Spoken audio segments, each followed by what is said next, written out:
ఇది 7వ collectors conference. నేను 4వసారి ముఖ్యమంత్రి అయినప్పటికీ వారసత్వంగా వచ్చిన సమస్యలు మనం చూస్తే 9,74,000 కోట్ల రూపాయలు డెట్. అట్ వన్ స్టేజ్ కేంద్రం ఇచ్చే సిఎస్ఎస్ స్కీమ్స్ అని నిలిపేయడం. అంటే గవర్నమెంట్ ఆఫ్ ఇండియా ఇచ్చే స్కీమ్స్ దేనికి ఇస్తారు? కొన్ని మనం చేస్తాం, కొన్ని వాళ్ళు ఇస్తారు, దానికి మనం కూడా మ్యాచింగ్ ఇవ్వాలి.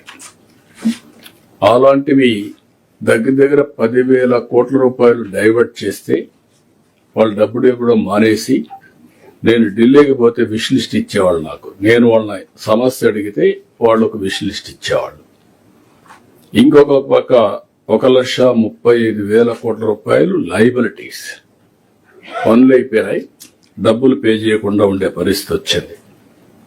ఈ సందర్భంగా మనం చూసినప్పుడు కొన్ని మార్పులు కూడా పోయిన కలెక్టర్స్ కాన్ఫరెన్స్ కి ఈ కలెక్టర్స్ కాన్ఫరెన్స్ కి జిల్లా కలెక్టర్స్ అదనంగా వచ్చారు.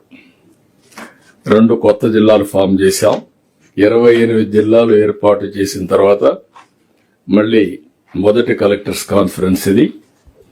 దానికి మిమ్మల్ని అందరినీ కొత్త కలెక్టర్స్ కూడా, కొంతమంది కలెక్టర్స్ కూడా మారారు, అందరికి కూడా ఈ కాన్ఫరెన్స్ కు వెల్కమ్.